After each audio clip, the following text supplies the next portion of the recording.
Dieu au milieu de nulle part.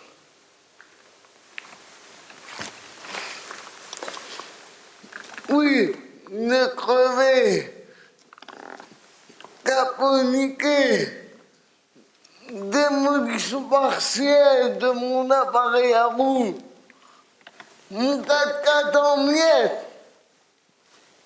Merde, cette fumée, c'est bonbon. L'huile de mon moteur est cramée. Bouge-toi le nez. Ça, c'est le premier jour.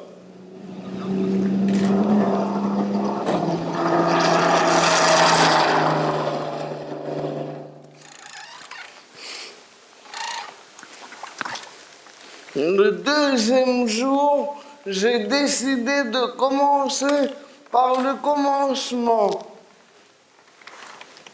J'ai sorti la boîte à outils et comme j'étais noir de cambouis, le sable, ça pique, c'est que le cerveau.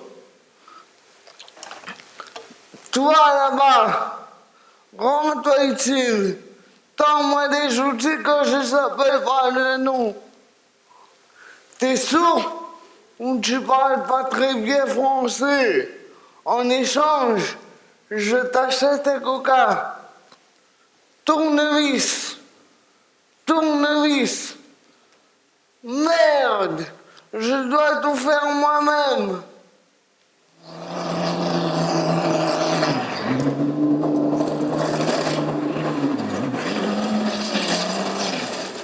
Le 3e juin, j'étais bien emmerdé. Le camion poubelle qui passait pour ramasser les douceurs a dû passer sans me voir. C'est quoi un loser? C'est quelqu'un qui a perdu. Vous avez perdu votre chat? Non, la course. C'est dommage. Oui, très dommage. On peut faire une course si vous voulez. Et en chemin, je ferai semblant de trébucher pour vous laisser gagner la course. Comme ça, vous arriverez premier. Mais tu ne comprends rien. Ma course est beaucoup plus importante. C'est une course qui dure plusieurs jours.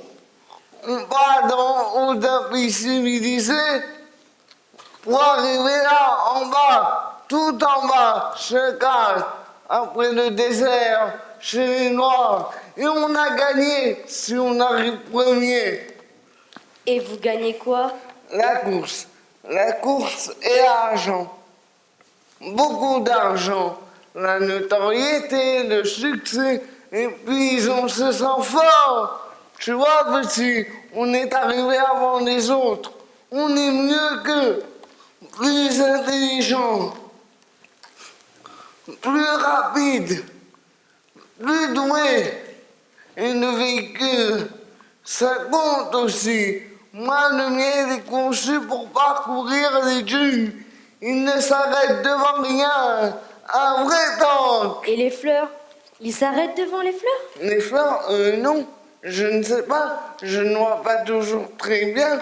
Mais il m'est déjà arrivé d'heurter un lapin. Mais un lapin, ce n'est pas grand-chose.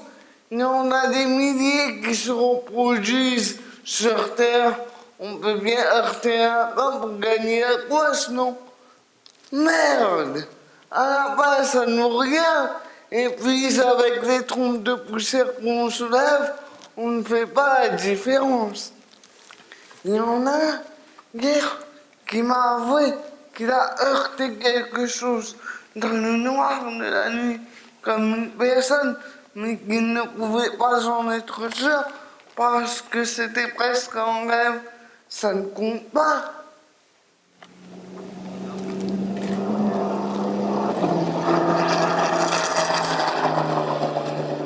Aujourd'hui, le 4e jour, petit Émir m'a dit qu'il allait chercher son chat. Que c'était le seul chat du désert. Enfin, le seul que je connais. On se donne rendez-vous au crépuscule pour voir la naissance des étoiles. Mais cela fait plus de 2 jours que je ne l'ai pas vu. Ça m'inquiète très fort. Je ne dors plus la nuit. J'attends.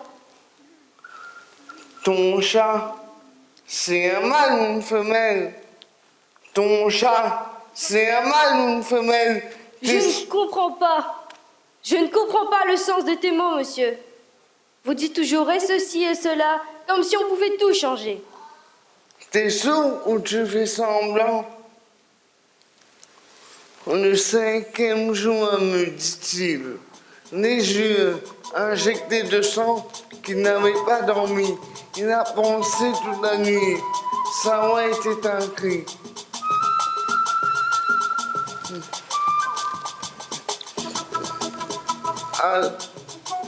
Alors, le 6e jour, je cherchais le chat du petit Émir et je trouvais un cadavre. Et je crois que j'allais crever en entendant hurler de toute son âme sous les roues de mon 4x4.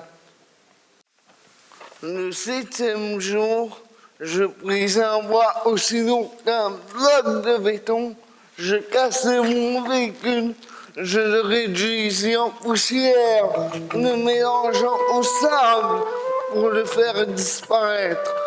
Voilà, tout à fait. Le 7e jour, j'étais seul dans le désert avec le petit Émir. Et je crois que j'allais mourir de honte. Je lui demandais: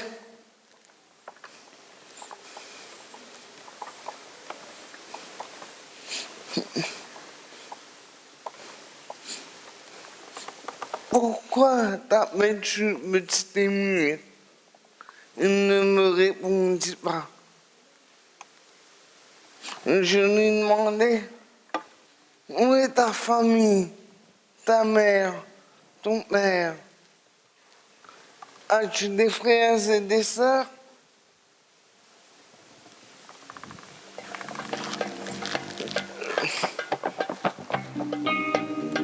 Rien de tout ça. Suis-moi. Je suis né dans le désert, mort de soif. Prends une fatigue. Je te demande pardon. Vous les hommes, vous n'êtes bons à rien si vous ne me pardonnez pas. Laisse-moi maintenant, je rentre. Entre Dieu.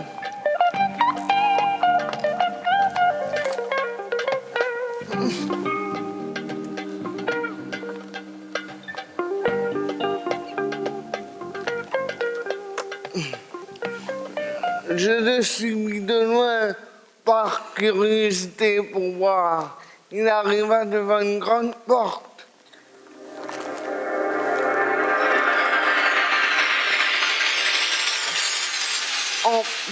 En pierre de sable, je me mis à l'écart. Il enleva son manteau. Dessous, il portait une robe. Il enleva ses gants, son écharpe, sa capuche. Dessous, il avait de longs cheveux noirs. Alors, je compris que c'était un être exceptionnel. J'attendis longtemps avant de le revoir.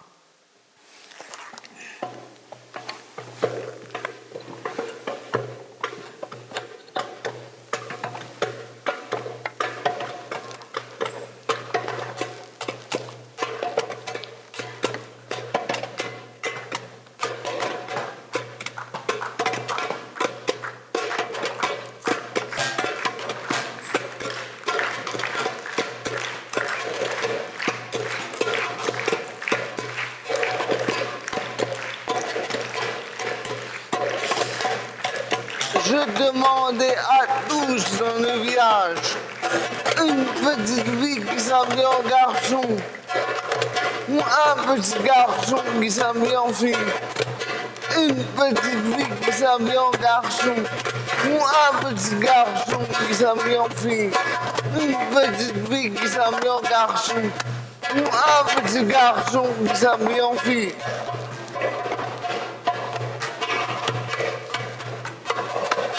Personne ne me comprenait. Petit Émir, Émira, petit Émir, Émira. Il n'y a personne de ce nom-là chez nous. Il n'y a pas non plus d'enfants. Vous perdez votre temps. Plus d'enfants. Ils sont tous partis dans les villes pour travailler. Mais nos femmes sont vieilles. Donc nous attendons leur visite une fois par an. Mais ils ne viennent plus depuis les tempêtes de sable.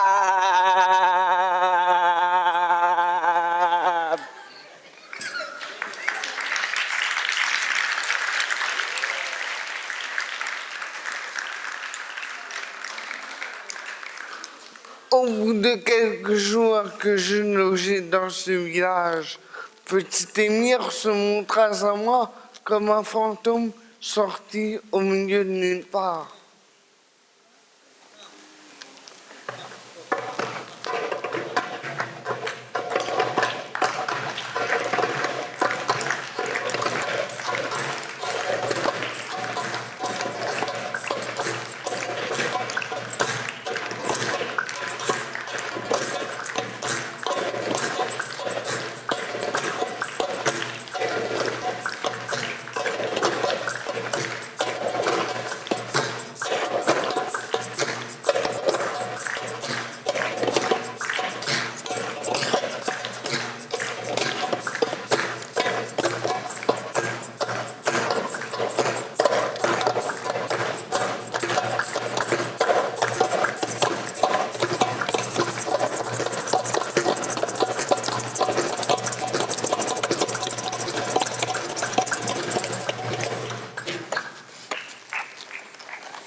Où étais-tu? Un des villageois m'a dit qu'il n'y avait plus d'enfants dans ce village. Mais toi, tu es un enfant, une enfant. Ils nous cachent. Ils ne veulent pas qu'on nous envoie à la guerre. Des hommes, des fois, viennent nous chercher, comme dans un supermarché avec le caddie. Ils veulent de la chair à canon, des bombes humaines, du jus de grenade. L'année passée, ils ont pris mon frère. Avant ça, mon cousin et le chien de ma mère. Moi, je m'habille en fils pour échapper au sort des filles. Et je m'habille en fille pour échapper au sort des fils. Tu es fille ou fils? Rien de tout ça. Suis-moi. Il me parlait à voix basse, limite. Je me concentrais pour ne pas en perdre un mot.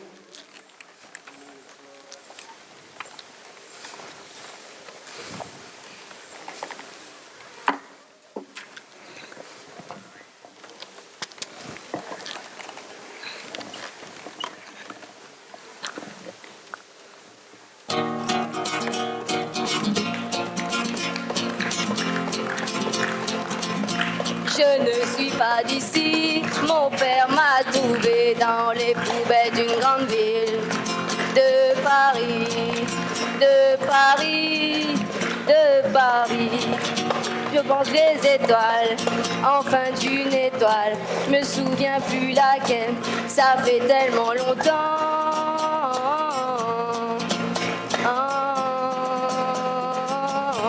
Je ne suis pas d'ici, mon père m'a trouvé dans les poubelles d'une grande ville. De Paris, de Paris, de Paris, de Paris, de Paris. Comme tombé du ciel, je pense que je viens des étoiles. Enfin d'une étoile, mais je me souviens plus laquelle. Ça fait tellement longtemps.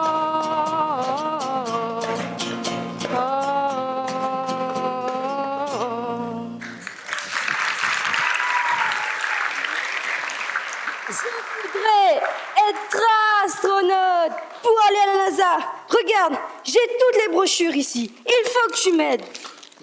Oui, non, mais ton nom de famille, Je n'ai pas de nom de famille. ton âge. Je n'ai pas d'âge. Non, il faut ton âge exact. Eh bien, cela dépend des jours. Des fois, De quoi? je me sens plus vieille que mon père. Des fois, tout jeune, un tout petit enfant. Mais en comparaison avec toi, j'ai environ 10 ans. Tu es né en quelle année? Je ne suis pas née, on m'a trouvée dans une poubelle. Sexe masculin ou féminin? Non, Eh bien, tu peux mettre les deux. non, ce n'est pas sérieux. La NASA, tu n'entreras pas à la NASA sans nom, sans date de naissance, sans âge, sans sexe. C'est une entreprise très sérieuse. S'il faut mentir, mens. Imagine-moi tel que tu veux. Le plus important est que je sache d'où je viens et qui je suis. Alors tu t'appelleras et iras Adam. Pourquoi Adam? C'est le premier homme. Très bien, continue. Âge 16 ans. Puisqu'il en faut 15 pour y être admis. Sexe, fille, tu auras plus de chance. Très bien, je me sens déjà plus proche de chez moi. Il me semble que j'ai des ailes comme un oiseau.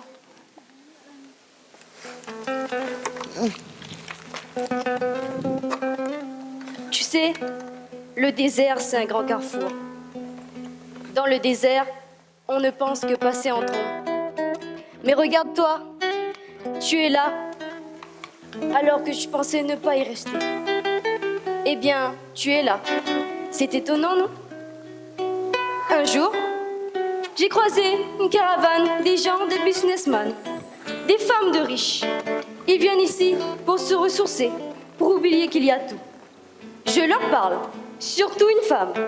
Elle se nomme Betty. C'est une Américaine. C'est elle qui me parle de la NASA. Son prochain voyage, elle le fera sur la Lune. Elle trouve qu'ici, c'est trop pollué. It's so cold in the desert. Yes, Miss Betty. Emir, take you with me. Yes, Miss Betty, elle est belle, une belle rose. Emir, a glass of water. Yes, Miss Betty. L'eau, je vais la chercher dans le puits.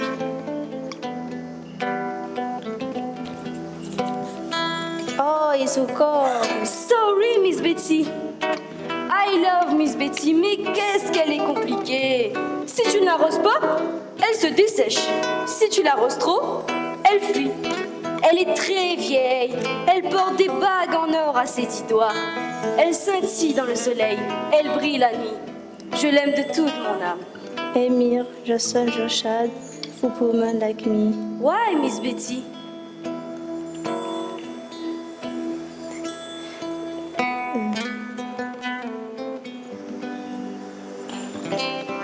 Emir, for woman like me.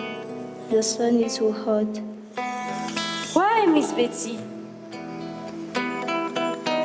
How wishing Emir, how nice. But sometimes her gas are sad. Et elle me laisse là souvent avec cette question, comme gravée dans mon cœur brûlante. Le sens de la vie, c'est quoi?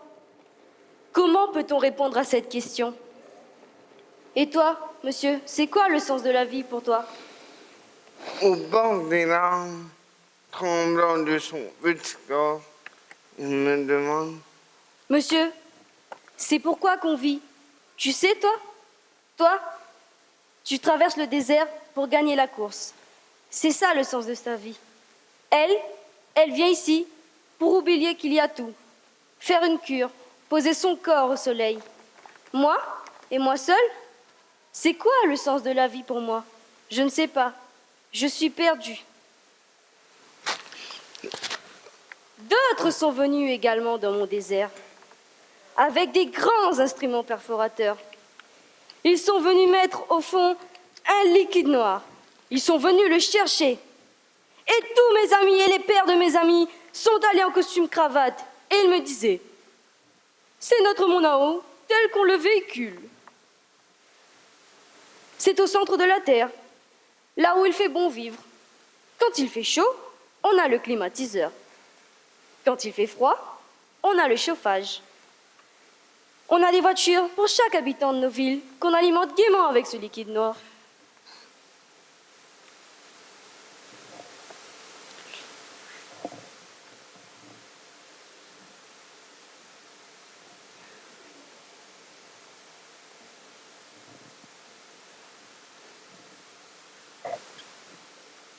Ils sont venus mettre une grande antenne dans le sol. C'est le Wi-Fi, ils disent. Mais ça marche pas, leur truc. Tut, tut, tut, tut. Hello? Allô? Allô? La NASA? Personne ne répond. Moi, je suis pas comme ces gens. Je suis un extraterrestre.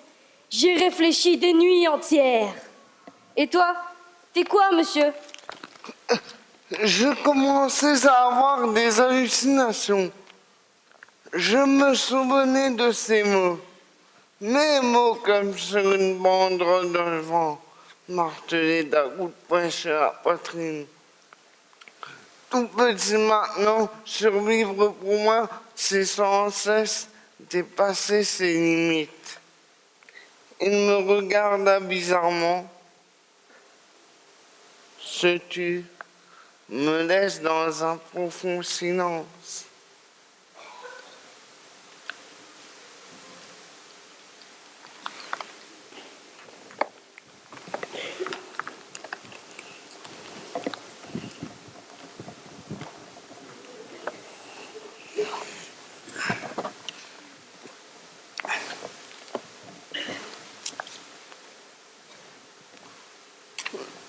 Le lendemain matin, il n'était plus là. J'eus l'horrible sensation de sa mort. L'essentiel est invisible pour les yeux. Pardon? Je dis, l'essentiel est invisible pour les yeux. Tu es sourd ou tu fais semblant? Ses yeux étant rouges, il n'avait pas dormi. Mais il n'avait pas dormi. Il riait et il dansait.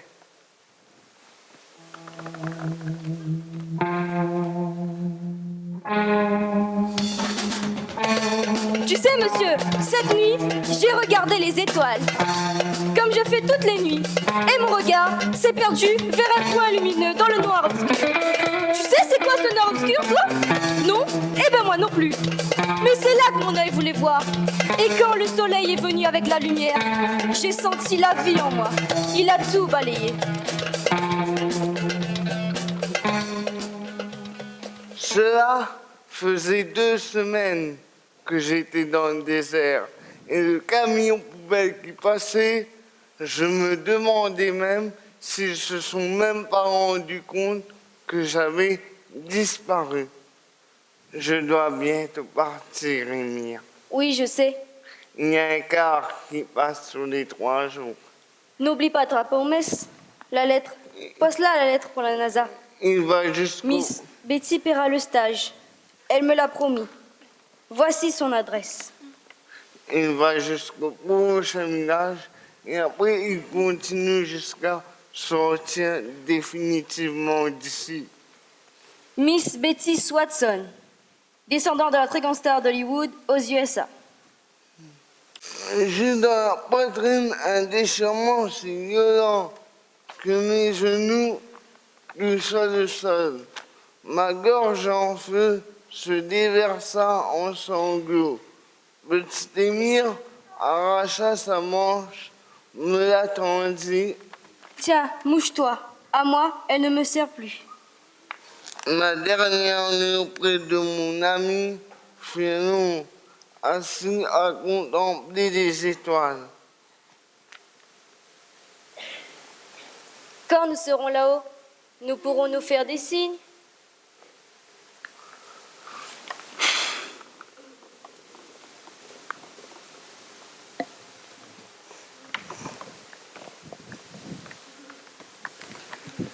Quand je me réveillai, Émira n'était plus là. Le sable chaud était tout nu.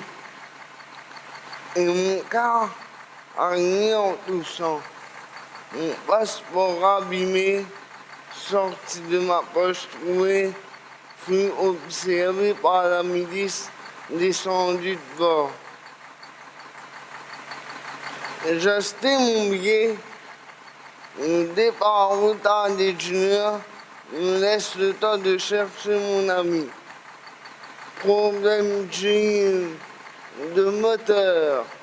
J'accélérai le pas jusqu'à la maison paternelle. Petit Émir, Émira, Adam. De qui parlez-vous? Je sais que vous cachez vos enfants, mais celui-ci est d'être exceptionnel. Fille et fils trouvés dans une poubelle à Paris. Heure noire de votre existence. Ah, ma fille Mira est morte. Nous avons retrouvé son corps tout près du Grand Puits. Une vipère cornue, la plus mortelle des vipères, connue dans les grands sables.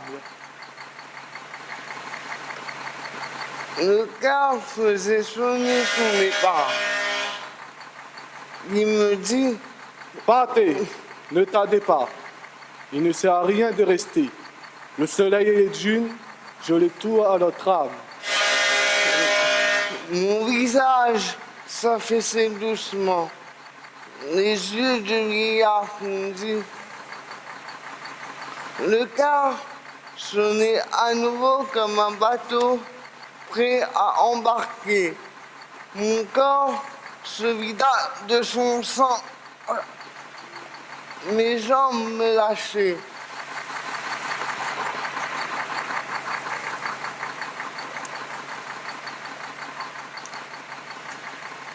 L'homme me tendit le bras, m'accompagnait jusqu'au navire où était le corps de mon ami. Je voulais le voir. Il est sur la terre de nos ancêtres, il y a 2 ans. Aujourd'hui, c'est l'anniversaire de sa mort. Et aujourd'hui, il a rejoint les étoiles. Les portes du car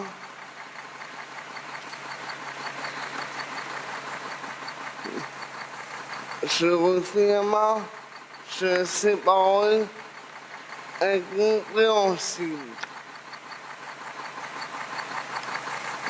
Mon ami Emira, morte depuis 2 ans.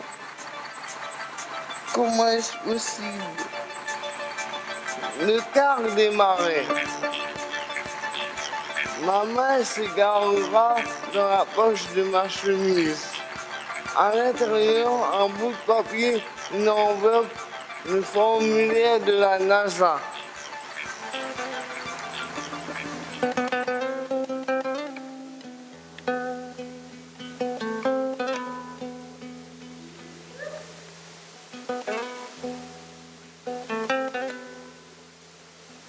Ma main s'égara dans la poche de ma chemise. À l'intérieur, un bout de papier, une enveloppe.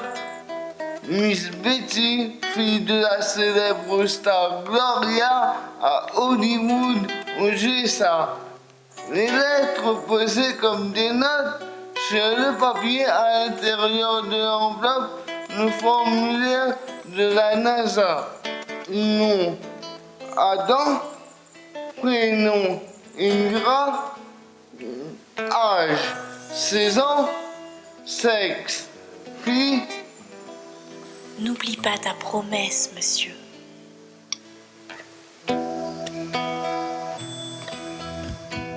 De retour dans mon monde, après plusieurs années, j'ai oublié le morceau de papier trouvé dans le désert.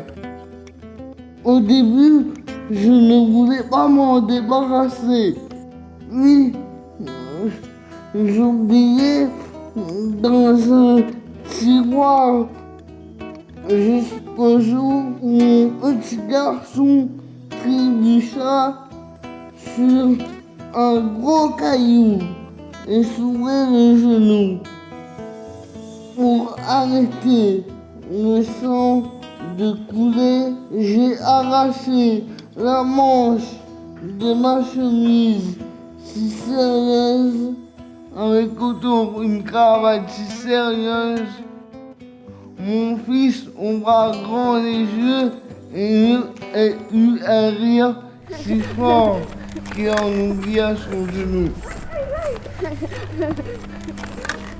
Ce jour-là, j'allais chercher l'enveloppe du petit Émir au fin fond du tiroir de mon bureau. J'y collais un timbre et l'envoyais aux USA. Depuis ce jour, tous les soirs, je regarde les étoiles s'allumer une à une. Je les salue du plus profond de mon âme. Et en silence, je me perds dans les nappes obscures qui se déploient entre les points lumineux. L'essentiel est invisible pour les yeux.